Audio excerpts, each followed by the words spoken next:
Peace, family. My name is Vicki Dillard, and I'm so pleased to be a contributor here on the African Diaspora News Channel. As you come in, please make sure that you like, that you share, and that you subscribe. Thank you so very much. Listen, family, we have a very somewhat disturbing video, not somewhat, really disturbing video for you to watch really quick concerning this former Kansas City detective, a black man. Watch this.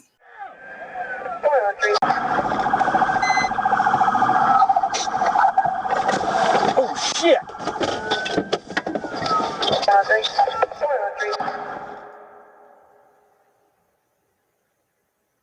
Family, who you just saw was Lionel Womack, 35-year-old former Kansas City detective. Listen to what he says. He filed a 5-page complaint recently that Deputy Jeremy Rodriguez intentionally swerved his truck to run him over during the August 15th encounter in Kansasville. The incident that you just saw, family, came after Womack was pulled over by Rodriguez over a traffic infraction. Don't forget that this black man was a former detective. He was the police. What happened? When the first officer turned off his lights, I'm quoting from his complaint here. When the first officer turned his lights on, I pulled over and complied. That was the original was a part of the complaint. This one is actually a quote from the AP. I just double checked it. But when the 3 additional vehicles pulled up quickly and started to surround my car, I freaked out. I felt I was in danger. This again is a former black detective that said he felt he was in danger. The very ones that have been behind the enemy lines to know the ins and outs of how the police work, how law enforcement works, is making it clear. And I'm quoting him. I felt I was in danger. He says this was out in the country late at night and it was dark. So I ran for my life. You saw the police dash cam video shows the deputy pickup truck driving alongside Womack as he runs through the field, then swerving to the left and knocking him to the ground. Someone that was not a danger. You do not have the right to injure and kill people. And I wanted you guys to see this because we are seeing the amplification, the intensification of this very real race war that we're experiencing throughout these United States of America. This case is particularly useful and important to pay attention to, family. Why? Because it's pointing to someone that was a part of the blue wall. He felt he was in danger for his life. He couldn't trust the system or his fellow brethren.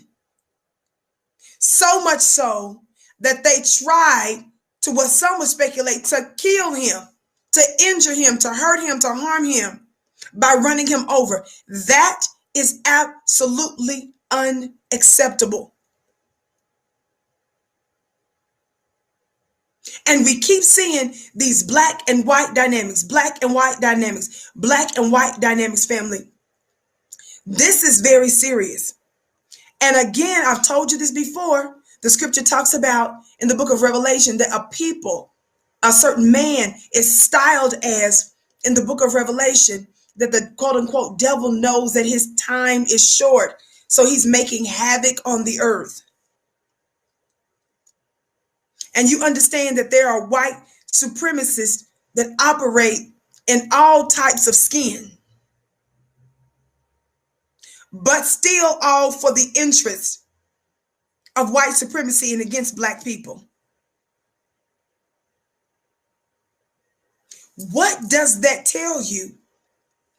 Many of us have been making it clear that the reason why some of the things that you're seeing in the streets with these open white supremacist organizations, the reason why they're getting away with so much, we have connected the dots on more occasions than I can say. We've told you that law enforcement is connected with these people. They are these people. They've infiltrated all throughout the country in the nearly 20,000, about 18,000 and something official law enforcement agencies through the country. You're wondering why they're getting away with so much, how they know where to be, what to do. It's because they're being tipped off by their fellow brethren that's dressed in blue. And they don't trust, many of you know this anyway, they oftentimes don't trust other fellow black folk, because I can remember which case it was, but I can recall where the white officers specifically kept out the black officer from even overlooking someone or guarding someone because of their concern. I've said this before. A lot of times black folks keep talking about, I was denied this job, or I was denied this position. I was more qualified, overqualified. I trained this person. Sometimes they don't give you the position. It's not even because of any of that. Sometimes they don't give you the position because they don't want you to know the secrets. They certainly don't want you to dominate and rule. But a lot of times they don't want you to know the true inner workings of how things happen. You have to be in a controlled environment for them. They've got to dictate and stipulate all of the terms, what kind of promotion, where you're going to be, and they'll limit your access even then and make you think you got it going on. But this black man, my point, who understands the inner working of law enforcement, felt endangered for his life. Those folks weren't moved by the fact that this brother may have been a former detective. You know, they was pulling his record and stuff. How do we know that they didn't actually know him or know of him or was trying to get back at him? How do we know that maybe it was a brother? The brother may have, and I'm not saying this is a specific situation with this, but I'm just letting you know how retaliatory certain ones can be. How do we know that they aren't setting up their other black brothers in law enforcement that don't go along with whatever shenanigans that they're trying to do? And they try to get back at them. Or they put a kite out to make sure that they're dealt with in some way later on. Family, the times we're in is serious. And every single time I remind you there's a solution. We need to police our own communities as much as possible. First and foremost, unify. Do black business with each other. If you can, begin to connect with the true diaspora. I said the true diaspora. It's time for us, family, to decide in one way or another. What was that movie called? Get Out?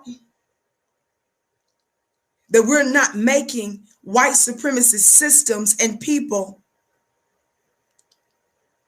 the acme or the apex for our hopes and dreams, the goal of our dreams, what we want to do and what we want to be and what we want to be a part of. It's not even cute anymore.